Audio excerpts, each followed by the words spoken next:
गांव में एक व्यक्ति था जिसका एक छोटा सा घर था और वह बस आज में जीने जितना कमाता था। उसे कल का कोई भय नहीं था। उसकी ईश्वर में अपार भक्ति थी। उसका मानना था ईश्वर जो करता है भले के लिए करता है। उसके चेहरे पर यह शांति का भाव देखकर कई लोगों को उस पर क्रोध आता था। सच तो यह था कि लोग उससे जलते थे। आज के समय में कोई किसी को संतुष्ट देखकर जलता है, पर वह व्यक्ति सभी को सिखाता था कि ईश्वर में विश्वास रखे।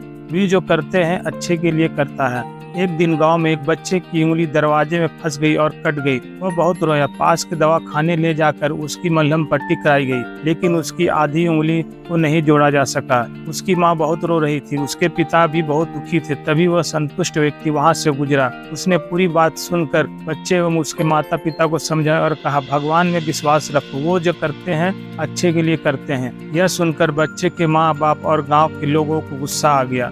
तुम्हारे बच्चे की उंगली कट गई, इसमें तुम्हें और तुम्हारे भगवान को क्या अच्छा दिख रहा है। वह व्यक्ति मुस्कुराता हुआ बोला, देखो सज्जन, वक्त तुम्हें सब बताएगा, और वहां से चला जाता है। 6 महीने बाद गांव में कुछ अंधविश्वासी जंगली लोगों की टोली के कारण भय उत्पन्न हो गया था। वे लोग हर एक गांव से एक बच्चे को ले जाते और उसकी बलि देते। उनका मानना था कि इससे खुशहाली आती है। अब इस गांव की बारी थी। वे लोग उसी बच्चे को उठाकर बलि देने ले गए जिसकी छोटी उंगली कट गई थी। उसके माँ बाप का रो रो कर बुरा हाल था, पर उन लोगों ने एक ना सुनी। उनके अनुसार जिसकी बलि दी जाती है वह शहीद माना जाता है। जब उस बच्चे को बलि के लिए तैयार किया गया, तब उसी टोली के मुखिया ने देखा कि बच्चे का उंगली कटा हुआ है। इस तरह उन लोगों ने उस बच्चे को छोड़ दिया और वहां से चले गए, क्योंकि उन्हें एक गांव से एक ही बच्चा लेना था। बच्चा सही सलामत घर पहुंच गया। सभी की खुशी का ठिकाना नहीं था। तभी संतुष्ट व्यक्ति आया। बच्चे के माँ बाप ने उसको हाथ जोड़कर कहा, भाई तुम सही थे, ईश्वर जो करता है अच्छे के लिए करता है।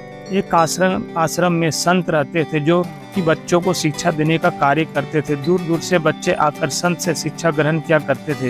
एक दिन उनके आश्रम में नया शिष्य आता है। शिष्य का स्वागत संत अच्छे से करते हैं और उसका परिचय अन्य शिष्यों से करवाते हैं। नया शिष्य चोरी करने की भावना से आश्रम में नहर रहने लगता है, और जब भी उसे मौका मिलता वह अन्य शिष्यों का सामान चुरा लेता। वहीं एक दिन कुछ शिष्य उसे चोरी करते पकड़ लेते हैं और फौरन संत के पास ले जाते हैं। संत को शिष्य बताते हैं कि किस तरह से वे उनका सामान चोरी कर रहा था। शिष्यों की बात सुनने के बाद चोरी करने वाले लड़के को संत कुछ ही नहीं कहते हैं और सभी शिष्यों को वापस भेज देते हैं। संत द्वारा चोरी करने पर कुछ न कहे जाने पर कई हैरानी हो जाता है। वहीं कुछ दिनों बाद फिर वही लड़का चोरी करता पकड़ा जाता है। फिर से अन्य शिष्य उसको संत के पास ले जाते हैं और संत से दुबारी उसकी चोरी की शिकायत करते हैं। संत एक बार फिर उसे कुछ नहीं कहते हैं और ऐसे ही छोड़ देते हैं। संत द्वारा चोरी करने वाले लड़के को आश्रम से ना निकाले जाने पर अन्य शिष्य नाराज हो जाते हैं और अपनी नाराजगी जाहिर करते हैं। तब संत शिष्यों को समझाते हैं कि वह लड़का इस आश्रम में नया है और बुरी आदतों में फंसा हुआ है।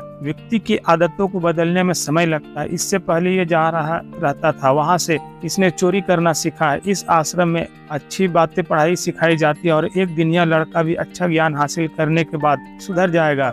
अगर मैं उसको आश्रम से निकाल दूंगा तो वह चोरी करना नहीं छोड़ेगा तथा कहीं और जाकर चोरी करने लग जाएगा। लेकिन अगर मैं इसे आश्रम में रहने दूंगा तो वह तुम लोगों के साथ रहकर सुधर जाएगा। संत की बात सुनकर शिष्यों को अपनी गलती का एहसास हो गया और सभी शिष्यों को यह समझ आ गया कि अच्छे माहौल में रहने से और अच्छी बातें सुनने से बुरा व्यक्ति भी सही रास्ते पर आ जाता है। सभी शिष्य संत से क्षमा मांगते हैं और वादा करते हैं कि उस लड़के को सुधारने में संत की मदद करेंगे। जिन लोगों के अंदर बुरी आदतें होती है उन्हें सजा देने की जगह अच्छा ज्ञान दे ताकि वह सुधर जाएं और बेहतर इंसान बन पाएं। अगर वीडियो अच्छा लगा हो तो लाइक और सब्सक्राइब करें। धन्यवाद।